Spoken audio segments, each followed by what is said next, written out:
عليكم ورحمة الله وبركاته. الحمد لله نحمده ونستعينه ونستغفره ونؤمن به ونتوكل عليه ونعوذ بالله من شرور أنفسنا ومن سيئات أعمالنا من يهده الله فلا مضل له ومن يضلل الله فلا هادي له وأشهد أن لا إله إلا الله وأشهد أن محمدا عبده ورسوله أما بعد. அன்பிற்கும் பாசத்திற்கும் உரிய சகோதரர்களே, 2 கீராத்துடைய நன்மையை பெற்றுத்தரக்கூடிய ஒரு காரியத்தை செய்துவிட்டு நாமெல்லாம் இங்கே ஒன்று கூடியிருக்கிறோம். அல்ஹம்துலில்லாஹ். அல்லாஹ்வின் தூதர் நபிகள் நாயகம் ஸல்லல்லாஹு அலைஹி வஸல்லம் அவர்களிடத்திலே சஹாபாக்கள் ஒரு கேள்வி எழுப்புகிறார்கள். அல்லாஹ்வுடைய தூதரே, ஒரு கீராத்துடைய நன்மையினுடைய அளவு எவ்வளவு என்று அல்லாஹ்வுடைய தூதரிடத்திலே கேட்கும் பொழுது, அது ஒரு உஹது மலையினுடைய அளவுக்கான நன்மை ஒரு கீராத்துடைய நன்மை. அப்ப நம்ம ஜனாசா தொழுகையில் பங்கேற்றோம், அடக்கத்தில் பங்கேற்றிருக்கிறோம் என்று சொன்னால் அல்லாஹ்வுடைய தூதர் அவர்கள் சொன்னார்கள், 2 கீராத்துடைய நன்மையை நீங்கள் பெறுகிறீர்கள் என்று அல்லாஹ்வுடைய தூதர் சொன்னார்கள். இந்த வாய்ப்பை நமக்கு கொடுத்த அல்லாஹ்விற்கே புகழ் அனைத்து. அன்பிற்குரியவர்களே, அல்லாஹ்வுடைய தூதர் நபி ஸல்லல்லாஹு அலைஹி வஸல்லம் அவர்கள் ஒவ்வொரு தருணத்திலும் மக்களுக்கு உபதேசம் செய்வார்கள். அதிலும் குறிப்பாக ஒருவர் மரணித்து விட்டார் என்று சொன்னால் அவரை அடக்கம் செய்துவிட்டு அந்த இடத்தில் அல்லாஹ்வுடைய தூதர் அவர்கள் மரணம் குறித்த சில செய்திகளை சஹாபாக்களோடு பகிர்ந்து கொள்வார்கள். இந்த இடத்திலும் நாம் அதை செய்து கொள்வோம்.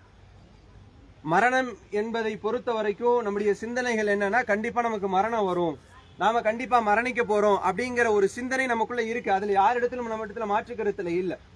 கடவுள் கொள்கையை மறுக்கக்கூடிய நபர்களிடத்தில் எடுத்துக்கொண்டாலும் கண்டிப்பாக மரணம் இருக்கு அப்படின்னு சொல்லக்கூடிய நபர்களோடு தான் நாம் வாழ்ந்து கொண்டிருக்கிறோம். ஆனால் அதற்குரிய தயாரிப்புகள், மரணம் நமக்கு திடீரென்று நம்மை நெருங்கிவிட்டால் அல்லாஹ்வுடைய அழைப்பை ஏற்கிறோம் என்று சொன்னால், அல்லாஹ் நம்மளை கூப்பிடான்னு சொன்னா அந்த மரணத்தை சந்திக்கும் பொழுது நாம் எப்படி இருக்க வேண்டும், நம்முடைய நிலை எப்படி இருக்க வேண்டும், இந்த உலகத்தில் நம்ம வாழ்ந்துட்டு இருக்கோம்னு சொன்னா நம்முடைய வாழ்க்கைகள் எப்படி இருக்கிறது, இதையெல்லாம் சீர்தூக்கி பார்க்கக்கூடிய சரியான முறையிலே அதை மாற்றி அமைக்கக்கூடிய ஒரு இடம் என்று சொன்னால் இதை தவிர வேறு எந்த இடமும் இல்லை. அல்லாஹ் திருமறை குர்ஆனிலே சொல்லுகிறான், மரணத்தை குறித்த நிறைய செய்திகளை அல்லாஹ் வசனங்களிலே அல்லாஹ் பேசுகிறான். குல்லு நஃப்ஸின் தாயிகத்துல் மௌத், அனைத்து ஆத்மாக்களுக்கும் கண்டிப்பாக மரணம் உண்டு என்று அல்லாஹ் சொல்றான். ஐனமா தகுனு யுத்ரிகுமுல் மௌத் வலவ் குந்தும் ஃபீ புரூஜி முஷையதா. இந்த மரணத்தை கண்டு நீங்கள் பெரிய ஒரு கோட்டை கொத்தளங்களில் போய் ஒளிந்து கொண்டாலும் இந்த மரணம் உனக்கு கண்டிப்பா வருங்கிறான் அல்லாஹ். இன்னல் மௌத்தல்லதி தஃபிர்ரூன மின்ஹு ஃபஇன்னஹு முலாகீக்கும். இந்த மரணத்தை கண்டு எனக்கு இது எது வந்துடக்கூடாது, இன்னும் உலகத்துல நான் நிறைய அனுபவிக்க வேண்டி இருக்கிறது, நிறைய சொத்து பத்துக்களை சேர்த்த வேண்டி இருக்கு, நிறைய ஆடம்பர வாழ்க்கையை வாழ வேண்டி இருக்கு, இந்த உலகத்தை இன்னும் அனுபவிக்க வேண்டி இருக்குன்னு சொல்லி எனக்கு வந்துவிடவே கூடாது என்று நினைக்கக்கூடிய மரணம் இருக்கிறதே, அதை கண்டு நீ வெறுண்டு ஓடினாலும் இன்னல் மௌத்தல்லதி தஃபிர்ரூன மின்ஹு ஃபஇன்னஹு முலாகீக்கும், கண்டிப்பாக அது உன்னை சந்திக்கும் என்று அல்லாஹ் சொல்றான். ஏதோ பின்னாடி வந்துகிட்டு இருக்கு நம்ம நினைக்கிறோம். ஆனா அல்லாஹ் அங்கு நமக்கு எப்படி இலக்கணத்தை மாற்றி அமைக்கிறான் என்று சொன்னால், அந்த மரணம் நீ போற இடத்துல தான் இருக்கு, உன்னை சந்திக்கும்ங்கிறான் அல்லாஹ். அப்ப நம்முடைய தயாரிப்புகள் என்ன, எப்படி இருக்கிறோம் இந்த உலகத்தில், நம்முடைய வாழ்க்கை எப்படி போய் கொண்டிருக்கிறது. இந்த உலகத்துல ஒரு மனிதன் நம்ம எல்லா விஷயங்களுக்குமான தயாரிப்புகள் இயல்பாகவே நமக்கு கொடுக்கப்பட்ட குணம்தானது. ஒவ்வொரு காரியங்களுக்கும் நாளை நாம ஒரு பயணத்தை மேற்கொள்கிறோம் என்று சொன்னால் அதற்குரிய தயாரிப்பை முந்தின நாளே செஞ்சு வைக்கிறோம். அப்ப மரணம் என்று சொன்னால் திடீரென்று அல்லாஹ்வுடைய அழைப்பு வந்துவிடும். திடீரென்று அல்லாஹ் நமக்கு மரணத்தை விதியாக்கி விட்டான் என்று சொன்னால் நாம் அதற்கு எப்படி பதில் அளிப்போம்? நாம பதிலளிக்கக்கூடிய வாழ்க்கை தான் வாழ்ந்து கொண்டிருக்கிறோமா? இந்த இடத்தில் நம்ம சிந்தித்து பார்க்க கடமைப்பட்டிருக்கிறோம். அல்லாஹ் ரப்புல் ஆலமீன் இந்த மரணத்தை கொண்டு மரணித்திருக்கக்கூடிய நம்முடைய சகோதரர் அவருடைய குடும்பத்தாருக்கு மட்டுமே பெரிய சோதனையை நம்ம நினைச்சுக்கிட்டு இருக்கிறோம். வர்றோம், ஒரு ஜனாசா தொழுகையில் பங்கேற்றோம், அடக்கத்தில் பங்கேற்றோம், கடந்து விட்டோம் அப்படின்னு இருந்துடக்கூடாது. இந்த மரணம் எனக்கு சொல்லித்தரக்கூடிய பாடம் என்ன, நான் யோசிக்கணும். உங்களுக்கு சொல்லித்தரக்கூடிய பாடம் என்ன, நீங்கள் ஒவ்வொருவரும் யோசிக்கணும். இந்த மரணம் நமக்கு என்ன சொல்லி தருது? நாளை இதே நிலைமை தான் நமக்கும். இதே போல இதே இடத்துல நம்மளை வச்சு கொஞ்சம் கண்ண மூடி யோசிச்சு பாருங்கள். இதே இடத்தில் நம்மை வைத்து யோசித்து பாருங்க. என்ன வாழ்க்கை, இந்த உலக வாழ்க்கையை பெருசா நினைக்கிறோம்ல. அல்லாஹ் சொல்றான், ஜீனத்துல் ஹயாத்தத் துன்யா, இந்த உலகம் என்பது அற்பமான வாழ்க்கைன்னு அல்லாஹ் சொல்றான். ஒரு ஆடம்பர வாழ்க்கைன்னு அல்லாஹ் சொல்றான். நாம நினைக்கிறோம் பெருசா இருக்கு, அப்ப அவர் அப்படி வாழ்றாரு, இவர் இப்படி வாழ்றாரு, இவர் இந்த அளவுக்கான வாழ்க்கையில் இருக்கிறாரு, நம்மளை எல்லாம் சோதிக்கிறானே, நமக்கு பொருளாதாரத்தில் நெருக்கடி, இப்படி எல்லாம் யோசிப்போம்ல. அல்லாஹ் சொல்றான், இது ஒரு அலங்காரமான வாழ்க்கை, ஒண்ணுமே இல்லாத வாழ்க்கை, நீ தான் பெருசா நினைக்கிற. அப்ப நம்ம இந்த வாழ்க்கையை பெரிதாக நினைத்து கொண்டு இதை விட ஒரு சுபிட்சமான ஒரு வாழ்க்கை இருக்கிறதே, மறுமை வாழ்க்கை, அந்த வாழ்க்கைக்கான தயாரிப்பு இல்லாமல் வீணெடுத்துக் கொண்டிருக்கிறோம். அல்லாஹ் தான் நமக்கு கேள்வியை வைக்கிறான், யா அய்யுஹல்லதீன ஆமனூ, நம்பிக்கை கொண்ட மக்களே, அந்த நாளுக்காக வல் தன்லூர் நஃப்சுமா கத்தமத்தில் கதீன், அந்த நாளுக்கான சேமிப்பு உன் இடத்துல என்ன இருக்குன்னு அல்லாஹ் கேட்கிறான். என்ன என்ன இருக்கு நம்ம சொல்லுவோம் அல்லாட்ட. அந்த நாளுக்குரிய சேமிப்புன்னு ஏதாவது வச்சிருக்கிறியா அப்படின்னு அல்லாஹ் கேட்டா நாம எதை காண்பிப்போம்? நம்ம இடத்துல அல்லாஹ்வுக்கான செய்ய வேண்டிய கடமைகளை செய்து கொண்டிருக்கிறோமா? இல்லாததை நினைத்து புலம்பிக் கொண்டிருப்போம், இருப்பதை மறந்து. அல்லாஹ் நமக்கு ஆரோக்கியத்தை கொடுத்திருக்கிறான். அல்லாஹ் நமக்கு உலகத்திலே மற்ற மற்ற இடங்கள், பலஸ்தீன் போன்ற இடங்கள் எல்லாம் பாருங்கள், உணவுக்கு வழி இல்லாமல் அவர்களுடைய ஈமானிய உறுதியை நம்மோடு பொருத்தி பாருங்களேன் நண்பானவர்களே. சமீப காலத்தில் நடக்கக்கூடிய இந்த பிரச்சனையை எடுத்து யோசிச்சு பாருங்க. தினசரி நாளை, அடுத்த நிமிடம், அடுத்த நொடி மரணமோ என்று யோசித்துக் கொண்டு வாழக்கூடிய ஒரு நிலைமையில் இருக்கிறார்கள். நமக்கு அப்படியே அல்லாஹ் வச்சிருக்கிறான் சுகபோகமான ஒரு வாழ்க்கை, உணவுக்கு பஞ்சம் இல்ல. அப்படிப்பட்ட வாழ்க்கையை வாழ்ந்து கொண்டிருக்கக்கூடிய நாம் எதை பற்றியும் கவலை இல்லாமல் உலகத்தினுடைய இன்பங்களில் மூழ்கி இருக்கிறோம் என்று சொன்னால் அல்லாஹ் சொல்றான், இந்த உலகத்தை நீ நம்பாத, இது உன்னை ஏமாற்றி விடும் என்று அல்லாஹ் ரப்புல் ஆலமீன் திருமறையில சொல்லுகிறான். ஏமாத்திருங்கிறான் அல்லாஹ். இந்த உலகத்தில் யாருக்காக ஓடிக்கொண்டிருக்கிறோம்? நம்முடைய குடும்பத்திற்காக, நம்முடைய பிள்ளைக்காக, நம்முடைய மனைவிக்காக, நம்முடைய அப்பா அம்மாவுக்காக ஓடிக்கொண்டிருக்கிறோமா? ஓடிக்கொண்டிருக்கக்கூடிய எல்லாரும் மறுமையிலே வந்து நிற்போம். மறுமையினுடைய நிகழ்வை அல்லாஹ் சொல்றான், ஃபைதா ஜாத்தி ஸாக், மிகப்பெரிய ஒரு சப்தம் ஏற்படும். சப்தம் ஏற்பட்ட உடனே யௌம யஃபிருல் மர்உ மின் அஹி, ஒரு சகோதரன் தன்னுடைய கூட பிறந்த சகோதரனை விட்டு விரண்டு ஓடிடுவான். அப்படிப்பட்ட ஒரு நாள். வ உம்மிஹி வ அபிஹி, தன்னை பெற்றெடுத்த தாய் தகப்பன் இருக்கிறாரே அவரை விட்டு ஓடி விடுவான். வ சாஹிபத்திஹி வ பனி, தான் கெட்டிய மனைவி, தான் பெற்றெடுத்த பிள்ளை எல்லாத்தையும் விட்டு ஒருத்தன் ஓடுவான். எப்ப ஏன் தெரியுமா ஓடுறான்? உலகத்துல ஓடுவோமா? நம்முடைய அப்பா அம்மாவை பார்த்து ஐயோ வந்துட்டாங்கன்னு ஓடிடுவோமா? நம்முடைய பிள்ளையை பார்த்து, நம்முடைய மனைவியை பார்த்து ஓடுவோமா?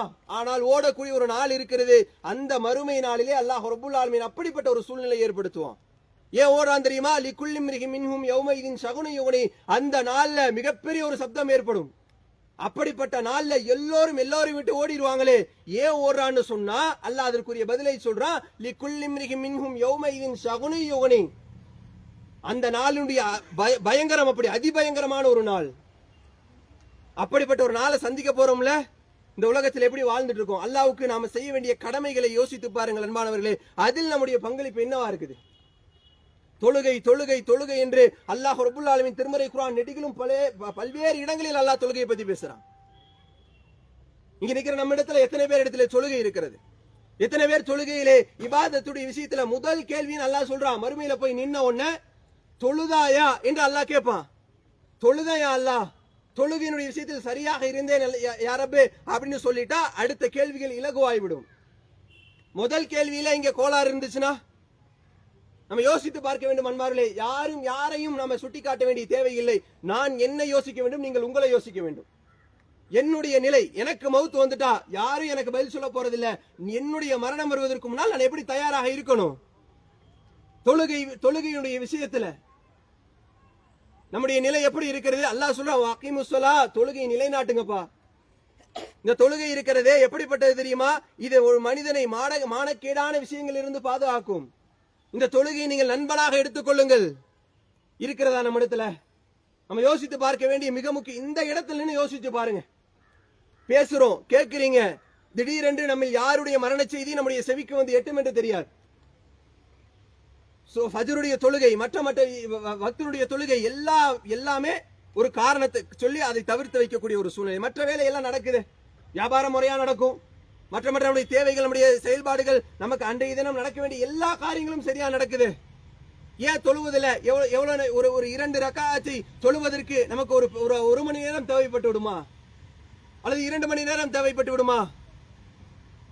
சுபஹுடைய தொழுகை 2 ரக்காத்து, 2 ரக்காத்தை தொழுவதற்கு நம்ம இடத்துல சக்தி பெறவில்லை என்று சொன்னால் நான் என்ன முஸ்லிம்?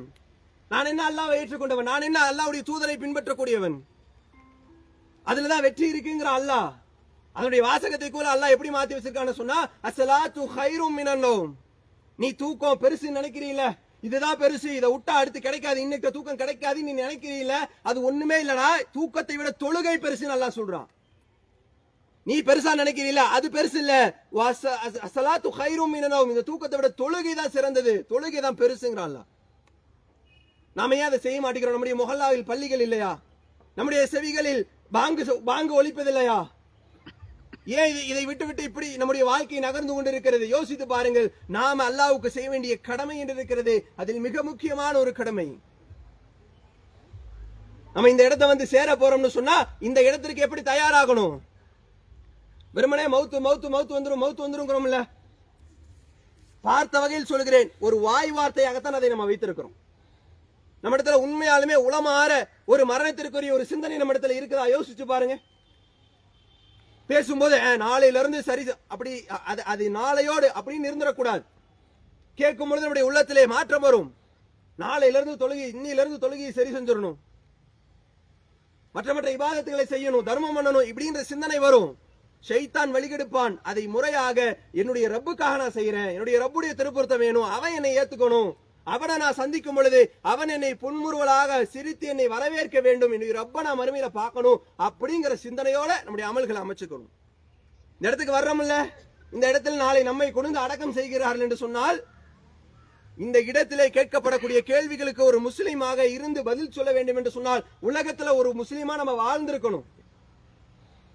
அங்க கேட்கப்படும் அன் ரப்புக்கு. இப்ப கேட்டா நம்ம சொல்லிடுவோம், அல்லாதான் ரப்பி, அல்லாஹ் என்னுடைய இறைவன் அல்லாஹ் தான் அப்படின்னு சொல்லிடுவோம். மன் தீனுக்குன்னு கேட்டா என்னுடைய மார்க்கம் இஸ்லாம், தீனில் இஸ்லாம்னு சொல்லிடுவோம். ஆனால் அங்கு கேட்கப்படுமே, நம்ம சென்ற பிறகு மலக்குமார்கள் அவரை எழுப்பி அமர்த்தி, ஒவ்வொருவரும் நம்முடைய மரணங்களை மரணித்தவரை அடக்கம் செய்த பிறகு எழுப்பி அமர்த்தி கேள்வி கேட்பார்களே. உலகத்துல உண்மை முஸ்லீமாக வாழ்ந்திருந்தால் மட்டும்தான் நம்ம அந்த இடத்துல பதில் சொல்ல முடியும். இல்லை என்று சொன்னா அந்த இடத்துல மனிதனுடைய கதறல் எப்படி இருக்கும் தெரியுமா? லா அதிரி, எனக்கு தெரியாது. உன்னுடைய அல்லாஹ் யாரா? மலக்குமார்களே, உன்னுடைய அல்லாஹ் யாரு? மன் ரப்புக்குன்னு கேட்கும் பொழுது லா அதிரி, எனக்கு தெரியாது. உன்னுடைய மார்க்கம் என்ன, நீ எதுல இருந்த தெரியாது, எனக்கு உன்னுடைய தூதர் யார் தெரியாது. உலகத்துல தெரியும் தெரியும்னு சொல்லிட்டு வெறுமனே வாய் வார்த்தையாக இருந்தால் அந்த இடத்தில் போய் இருக்கும் பொழுது மலக்குமாருடைய கேள்விகளுக்கு தெரியாது என்ற பதிலை தவிர வேறு எதுவுமே இருக்காது. இப்ப நாம நம்முடைய வாழ்க்கையை சீர்தூக்கி பார்க்கணும். அன்பானவர்களே, நான் எப்படி வாழ்ந்து கொண்டு இருக்கிறேன்? என்னுடைய ரப்புக்காக நான் என்ன நேரத்தை ஒதுக்கி இருக்கிறேன்? மார்க்க விஷயங்களை என்ன என்னுடைய வாழ்க்கையில் நான் பின்பற்றுகிறேன்? அல்லாஹ் தடுத்த காரியமான வட்டி, விபச்சாரம், பெரும் பாவங்கள் எதுவெல்லாம் இருக்கிறதோ, எதுவெல்லாம் அல்லாஹ்வுக்கு பிடிக்காதோ அந்த காரியத்தை விட்டு நான் விலகி இருக்கிறேனா, அல்லது அதை நான் மென்மேலும் செய்து கொண்டிருக்கிறேனா, அல்லது அதுக்கு காரணங்களை சொல்லிக் கொண்டிருக்கிறேனா? ஒவ்வொருவரும் நம்ம யோசித்து பார்க்க வேண்டிய மிக முக்கியமான ஒரு இடம். அந்த இடத்தில் யோசித்து பார்த்து நம்முடைய சகோதரருக்காக இந்த இடத்தில் நின்று அவருடைய பாவங்கள் மன்னிக்கப்பட வேண்டும், அவருடைய கபர் விசாலமாக்கப்பட வேண்டும், அவர் சுவனத்தில் ஜன்னத்துல் ஃபிர்தௌஸிலே இருக்க வேண்டும் என்பதற்காக இந்த இடத்தில் அனைவரும் நின்று துஆ செய்து விட்டு கலையுமாறு அன்போடு கேட்டுக்கொள்கிறேன். அஸ்ஸலாமு அலைக்கும் வரஹ்மத்துல்லாஹி வபரகாத்துஹு.